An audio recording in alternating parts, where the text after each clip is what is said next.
can still feel the cold rush of night air on my face as I stood outside my son's memorial, the heavy church doors slamming behind me as if they were sealing me out of his life for good. The smell of rain clung to my clothes, mixing with the sharp sting of humiliation burning in my chest. In that moment, under the dim glow of the parking lot lights, I knew something about his death was terribly wrong. If you've ever felt a truth pressing against your ribs before anyone else could see it, subscribe and tell me where you're watching from. I didn't realize it then, but being pushed out of that room wasn't the end of something. It was the beginning. Let me show you how it all began. I knew the moment my daughter-in-law's hands pressed against my arms, guiding me toward the door, that something inside my world had finally snapped. One breath earlier, I had been standing in the back of the chapel, staring at the framed photo of my son, trying to hold myself together. The next, I was outside on the cold pavement, the door shutting behind me as if I were some unwelcome stranger rather than his mother. The humiliation hit first, hot, sharp, and disorienting. People inside pretended not to see what happened. No one stepped forward. No one questioned why I was being pushed away from the very place where I had come to say goodbye. And beneath that humiliation sat something heavier, something far more familiar, the sinking certainty that none of this was accidental. I had carried doubts about his death from the moment the call came in. The timeline never felt right. His voice during our last conversation still echoed with something unsaid. And the way Lauren looked at me that morning, calm, composed, too composed, told me she wanted me gone, not grieving. That moment on the pavement wasn't just a betrayal, it was a warning. And as I stood there shaking, I realized I needed to remember who I had been before everything fell apart, because I would need her again. Before everything collapsed, my life in Boulder felt steady in a way I had learned not to take for granted. After retiring from decades as a cardiac nurse, I finally allowed myself to slow down. My days were simple: morning walks along the trail behind my house, tending to the small garden I kept more for pleasure than necessity, and calling Nathan at least once a week just to hear his voice. I was proud of him in that quiet, steady way a mother carries close to her chest. He had rebuilt himself after a hard divorce, pouring his energy into an AI startup that eventually sold for $2,400 million. But it wasn't the money that impressed me. It was the resilience behind it, the way he found direction again when it would have been so easy to stay lost. Back then, I felt grounded. My instincts, those subtle pulses honed from years of watching heart monitors and listening to what people didn't say, were soft, almost silent. Nothing in my world felt out of rhythm. I remember thinking that life had finally settled into something gentle, something earned, and I held on to that feeling tightly, not realizing how quickly it would slip away. It was around that time Nathan told me he had met someone, a woman he said I should meet soon. I still remember the first night I met Lauren, the shift from the calm, grounded life I had known into something more uncertain happened quietly, almost imperceptibly, across a dinner table. Nathan had been so excited for me to meet her, and I walked in wanting nothing more than to see him happy. But the moment she greeted me, something in her smile felt practiced, not warm, not spontaneous, rehearsed, like she had run it through a mirror a dozen times before showing it to me. Throughout dinner, the unease only grew. She spoke about working with a nonprofit in Denver, but the details never seemed to land anywhere. Her descriptions drifted: broad missions, vague responsibilities, accomplishments that sounded like they belonged on a brochure rather than a life actually lived. I had spent years reading people, studying the subtleties of breath and tone, watching for the quiet inconsistencies that appear when someone isn't telling the full truth. And with Lauren, those inconsistencies never stopped. Even her affection toward Nathan felt timed, as if she waited for moments when she knew I would be watching. The tenderness seemed too polished, too aware of itself. And later, when she shared a story meant to reveal her vulnerability, the emotion arrived right on cue: beautiful, controlled, and strangely hollow. I tried to silence my instincts. Nathan deserved joy, deserved someone to believe in him. But every time Lauren spoke, something inside me tugged with quiet, insistent doubt. She was a woman whose pieces never quite matched the picture she presented. And though I didn't know it then, that shadow of doubt would become the thread that unraveled everything that followed. It didn't take long before the air around Nathan began to change. What started as small shifts, him canceling our weekly calls, drifting through conversations with a distracted smile, slowly turned into a pattern I couldn't ignore. Lauren had a way of positioning herself as fragile at the exact moments Nathan felt strongest, weaving her vulnerabilities into his need to protect and provide. It was subtle, but unmistakable. She made him feel responsible for her happiness. And once that happened, everything else followed in rapid succession.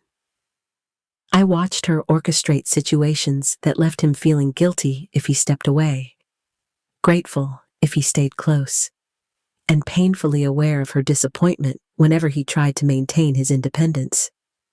It was as if she understood exactly which emotional strings to pull, and she pulled them without hesitation.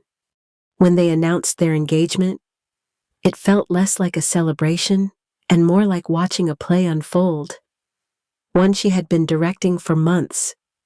The timing was too polished, her expression too perfect, and Nathan's excitement carried an undercurrent of pressure I don't think he recognized. I stood beside him during the small ceremony, smiling for photos while something inside me twisted tighter with each passing minute. I wanted to be happy for him. I truly did. But every instinct I had whispered that this was moving too fast, that the pieces didn't align, that something dangerous was taking shape beneath the glow of their announcement. That night, after the guests left and the house finally grew quiet, I opened a fresh notebook. I began writing down every moment, every red flag, every detail that unsettled me. I didn't know why yet, only that I needed a record. Something told me I would need it later. When Nathan told me they had lost a pregnancy, the news hit me with a kind of hollow shock. I hadn't even known they were trying, and suddenly, I was being pulled into a grief I hadn't been given time to understand. I went to their home that afternoon, ready to comfort them, to show up the way a mother should. But the moment I stepped inside, something felt off. The air felt curated, dimmed just enough to look somber. And Lauren sat on the couch in a position so composed, it almost looked arranged. Her sorrow didn't land anywhere real. Every movement seemed measured, and the way she dabbed at her eyes reminded me of patients who performed illness for attention, not those who were actually suffering.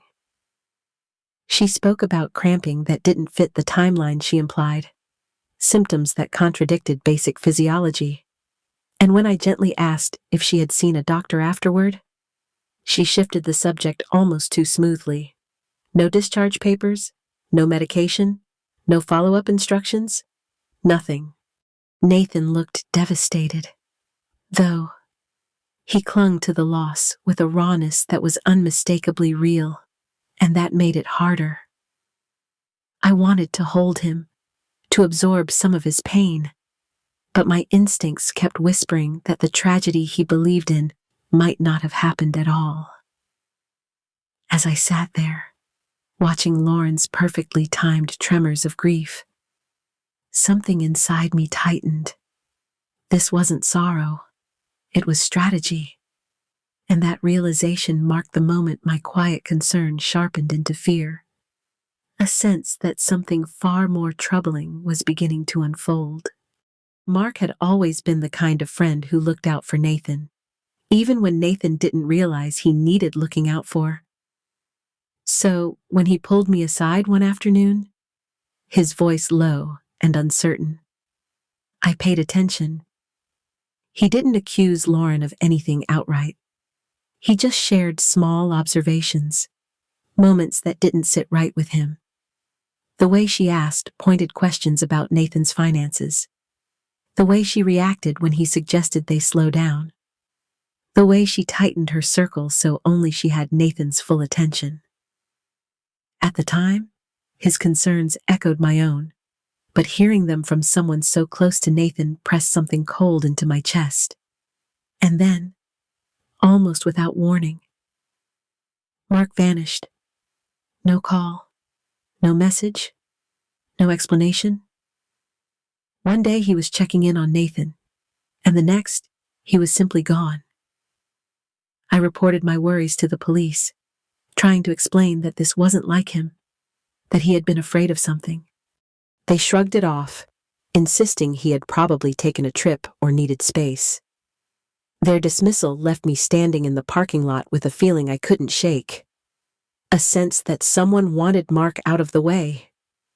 As I pieced together the timing, the questions Lauren asked, the way she isolated Nathan from the people who grounded him, a terrifying pattern formed. Mark hadn't just disappeared, he had been removed. And for the first time, the fear I carried shifted into something sharper. I realized Nathan wasn't just being manipulated. He was in danger. Real, immediate danger. I still feel the weight of that night in my chest. I let myself into Nathan's house just after dusk, moving quietly through rooms that suddenly felt unfamiliar. Something in the air was wrong. Too still, too staged. I went to the kitchen first, telling myself I was being paranoid. But the moment I opened the cabinet above the stove, the truth began to surface. A small jar sat tucked behind the teas, its label handwritten, its contents a blend laced with foxglove. I knew the smell instantly. Years in cardiac care had trained my senses. Foxglove doesn't heal, it stops hearts.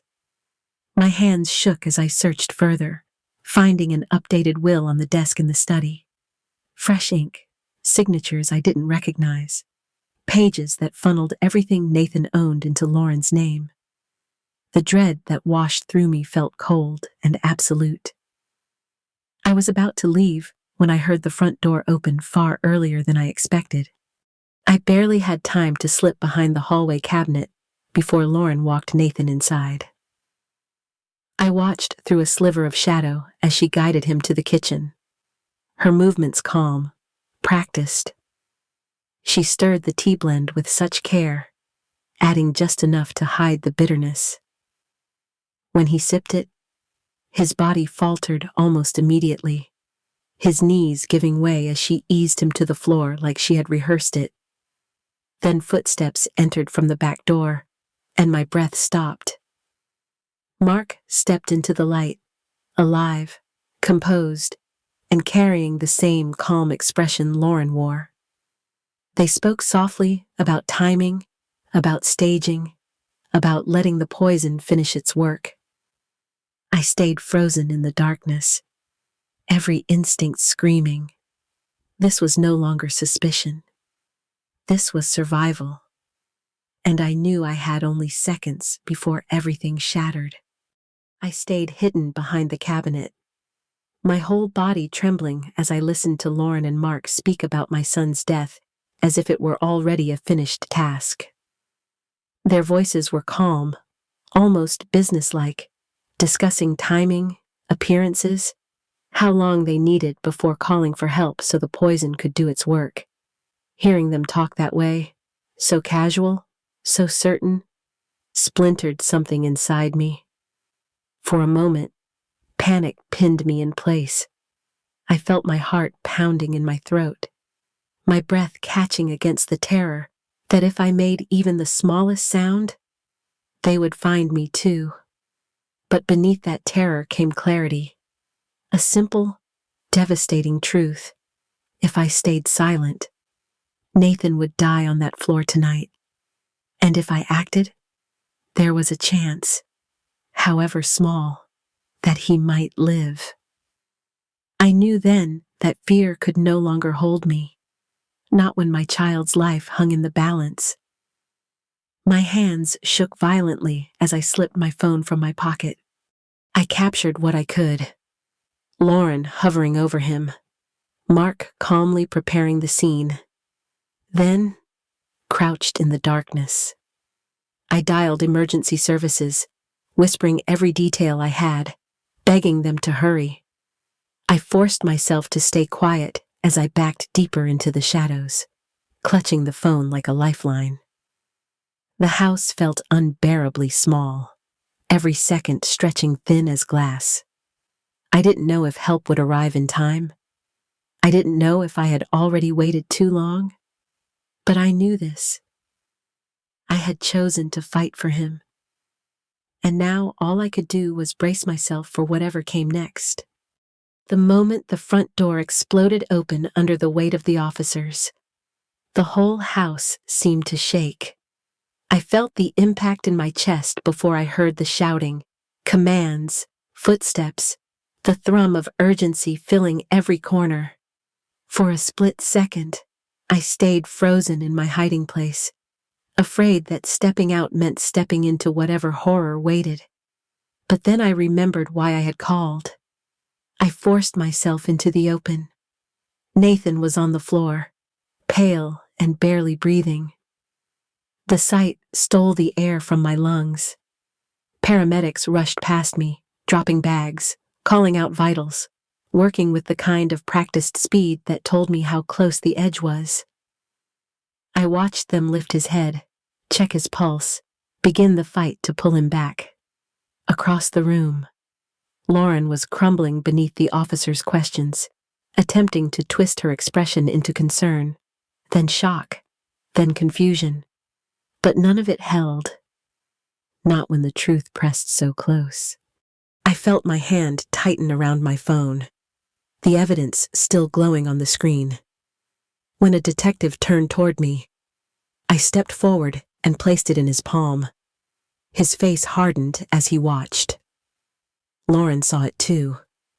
The moment her eyes met mine, the mask finally fell away, leaving something cold and furious underneath. The officers closed in as the paramedics lifted Nathan onto a stretcher. I followed as they rushed him out, my legs barely carrying me. I didn't know if he would survive. I only knew the truth was no longer buried, and whatever came next would unfold in the bright, unforgiving light of a hospital corridor. The first real breath I took came hours later, in a brightly lit hospital room where the machines around my son finally began to steady. Hearing his heartbeat fall into a safer rhythm loosened something tight in my chest. Yet the relief felt fragile, as if it could shatter with one wrong move. I barely had time to absorb it before the detectives arrived. They spoke gently, but every question forced me back into the terror of that night. I told the story again and again, each retelling scraping raw edges I didn't know I had. Over the next several days, investigators pieced together the evidence I had given them. The recordings, the foxglove, the rewritten will, each detail chipped away at the elaborate story Lauren tried to maintain. Mark's involvement surfaced quickly, unraveling his disappearance and exposing months of planning. Hearing their motives laid out in sterile interview rooms filled me with a mix of anger and disbelief. Then came the grind. Charges filed, hearings scheduled, lawyers dissecting every second of what had happened. I sat through it all while Nathan slowly emerged from the fog, his recovery measured in quiet milestones that felt more meaningful than any courtroom victory. Even as justice began to move, the emotional cost weighed heavier than I ever expected. Fighting for the truth had become its own kind of endurance, a long stretch of days defined by determination and grief, living side by side. And as I watched my son begin to heal, I knew I was finally nearing the moment when I could step back and face the life waiting beyond the chaos. Life looks different now, softer in some places and heavier in others. In the quiet moments, I still feel echoes of the fear that once ruled my days, but they no longer own me. What stays with me most is the simple fact that my son is alive. Watching Nathan heal, slowly but surely, has become its own kind of grace.